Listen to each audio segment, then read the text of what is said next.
university students. This song is so I'll sing it first in my spoken voice, and then I will play it on the thing. So it is Tua nu keng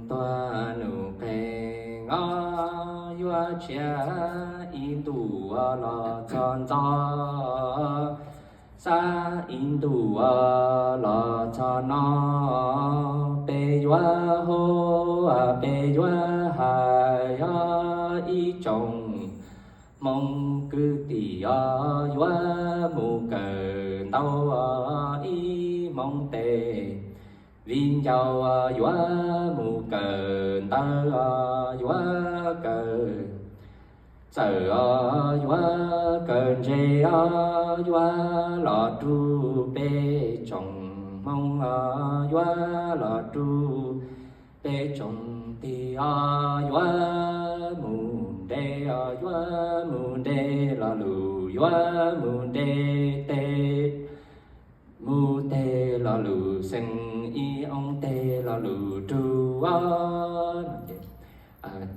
mình mê đi nó xin because của giờ chối khỏi giờ lùi về giờ lật chọn đi ilu su giờ lùi về là hết cho đài lùi ra rồi nè. So once I get to the spoken words, I will stop temporarily and then you can listen again. All right. This is like the smallest thing size. I was gonna bring a flute, but I decided that I was gonna bring a really small thing size because even if you go see the thing in Hmong communities, usually it's not this small, so I think it's a good little treat and sounds a little different than this is probably the smallest size that you could possibly get. So we'll see if you guys like the sound.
จะขอน้อยจะคอยไปชดเต้หนูแกงเต้หนูแกงเนาะthis part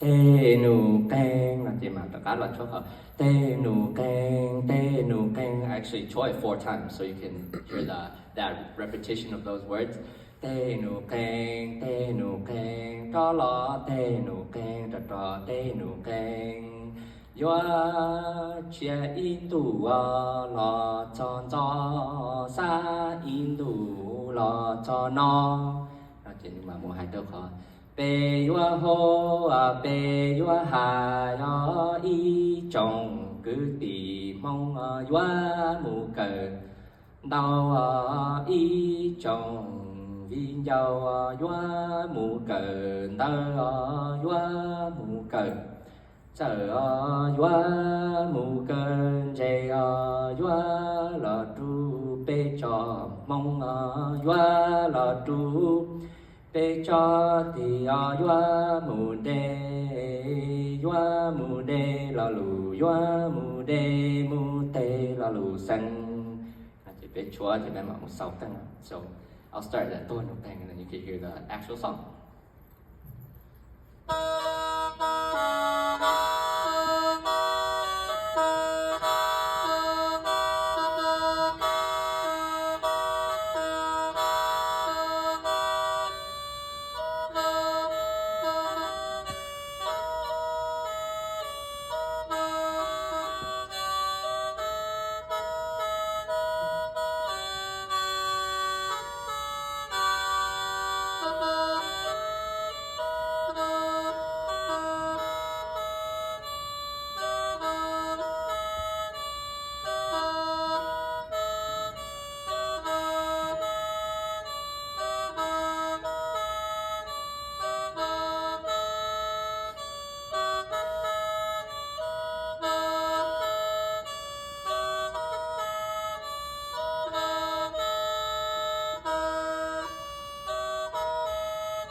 Alright, that was the thing.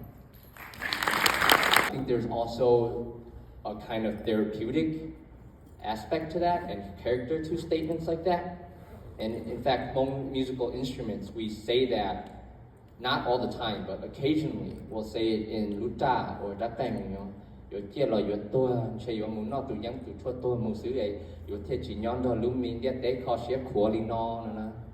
When we say stuff like that in music, there's a therapeutic power to it that Hmong people figured out thousands of years ago. We have been doing it ever since then. And for me as a male, as it's that much more powerful because as a man in our society, American society, Hmong society, most patriarchal cultures, we're told to not express our feelings. But when I realized that Hmong elders do that, and there's a true power to that, and they figured that out way better than in the West, I was like, wow, you know, I always thought that like Hmong people didn't know things or like enough or because that's sometimes how we're portrayed in the US. But once I learned that, it was so empowering to me. So I want to encourage everyone, even if you don't learn a Hmong instrument, to know what it is and know what it does and its purpose, because that in itself is very empowering in a different ways than any related instruments.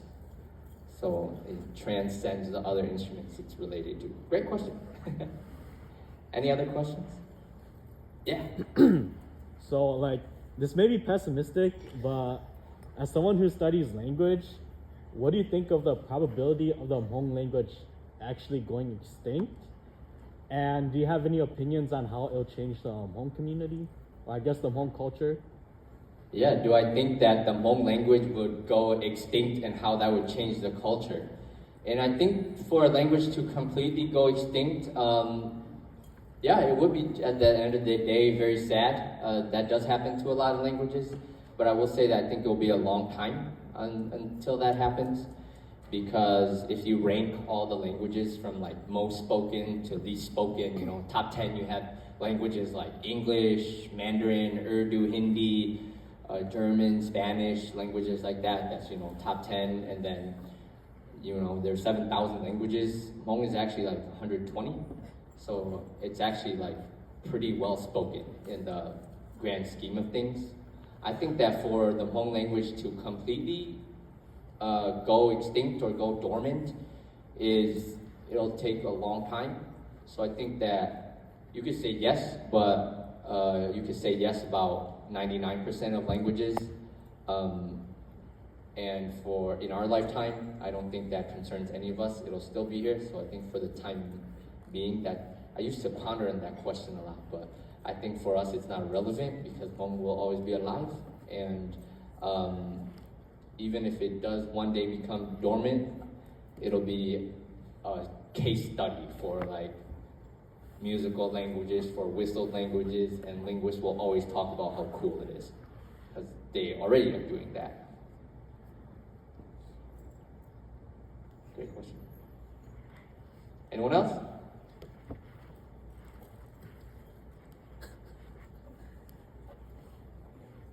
Yeah, one more. I have a lot, but I'll keep it short. So I just want to know, how did you, or you, There's a mic if you want it. You can come back.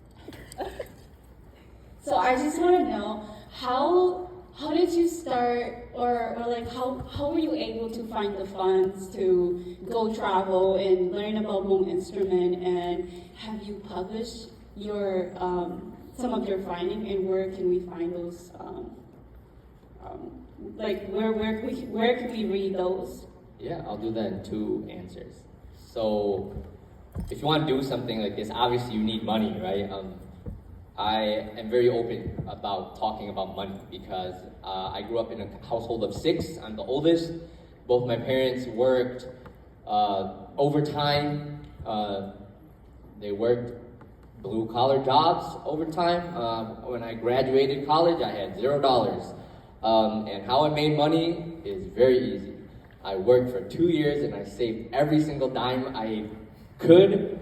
And at the end of two and some years, almost 3 years, I had $25,000 liquid cash in my checking account. And I said, okay, I'm gonna take $25,000 and I'm gonna travel for 1 year. And I'm gonna be happy that I make $0 in that 1 year. But in that 1 year, I want to be able to find jobs and find gigs that will allow me to keep doing this perpetually. And it took about 6 months. I landed my first gig and they paid me $400. And $400 is not a lot of money. But it gave me the power to keep going. But I did have a backup plan. You know, when I talk about this, it's always like, sometimes I'm afraid that I'm giving like roses and petals, kind of rainbows type talk, but when I worked the last 6 months before I quit my job, I like mentally quit. So I didn't even want to go, I wasn't mentally present at work anymore. I was doing the bare minimum and I was just really focusing on, okay, what are the steps I'm gonna take? So you can't just quit your job, and whether that's opening a business or whether that's traveling the world or, you know, whatever you want to do. You can't just quit. You should never ever do that. You should plan, you should have those funds, and you should have a backup plan. So I worked for 2.5 years, almost 3 years, saved $25,000, said I'm gonna travel for 1 year.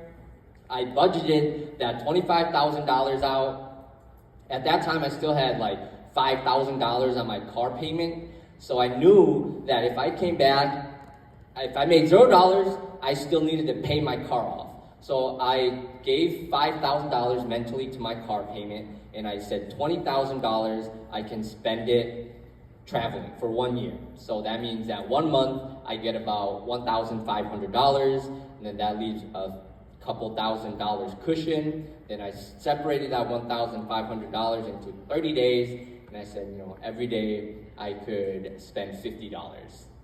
And so you have to make those really concrete plans too, and a lot of times you'll honestly just have to work and then put your own money in there because no one else is going to do it for you. So this past year, after I've been traveling and saving up some money from different things I did, I started an antique business, and I sank $20,000 into buying antiques before I started selling them. I started building some bungalows in Vietnam. That's again your own money. You're out there by yourself, I'm not gonna lie. It gets really lonely, but I think it's a good way to grow. But if I can do it, I think anyone can do it, especially because $25,000 is a lot of money, but you can save that. And I was living by myself too, out in California, and my parents are in Madison, so I was living by myself in California, meal prepped, saved all my money, really didn't go out at all. And then my videos, they're all online. I published a children's book, which helped me fund some money to travel to. My musical research is still being worked on. When I was in college, I did science, so I had some science in journals, stem cell biology in journals. But yeah, all this stuff, I think nowadays, young folks, you have a lot of options. So I did not study to be a linguist. I did not study to be a videographer. I studied to be a stem cell biologist, but I decided not to, and you have a lot of options. The world is more open than you were ever told by anyone, even your teachers growing up, because no one can anticipate how the world can change in even 5 to 10 years. Right here. So knowing that you have all the knowledge of Ginku and all the linguistic part and the historical part, right? And how did you gather that knowledge, and how would you, I guess in a sense that coming from a Hmong daughter, acknowledging the patriarchy in our culture, I've asked my uncles to teach me Neng, and they're like, yeah, it's not for you, right?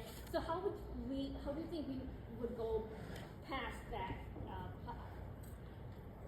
In what ways, and what resources do you think we could have to get past that part of saying no to our daughters, to get to also include our daughters within learning the traditional rituals and all that stuff? Yeah, the question is how basically Hmong is a lot of times very patriarchal, and a lot of this knowledge is passed down on the male side. Yeah, that's a tricky question. I wish I could give a great answer to that. I'm just gonna straight up say that I don't have a great answer to that. I don't wanna, pretend like I do, but I think that a lot of times in the West especially, we look at Hmong culture from an outside perspective. We're choosing to look at Hmong culture from our American side as opposed to our Hmong side. And because of that, we think Hmong is actually more patriarchal than it really is. And not that it isn't, because it is, especially with instruments like the Neng. But at the end of the day, you just really have to find the right master.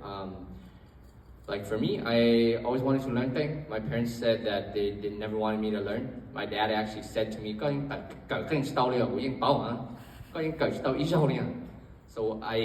so it was very similar to, someone who they're telling you not to learn because you're a female, for example. My dad straight up told me he knew that I could never learn Neng.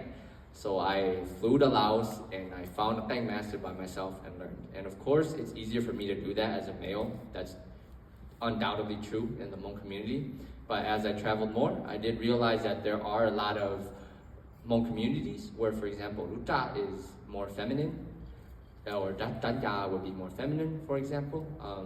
Just like how in American culture you have instruments like the flute that is more feminine, the guitar is probably more masculine. There's no like rule to it, but you can just see by the demographics that play it. So I think you just really have to search and do that. You know, there will always be barriers against you, different barriers depending on who you are. I myself am very privileged.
Ôi,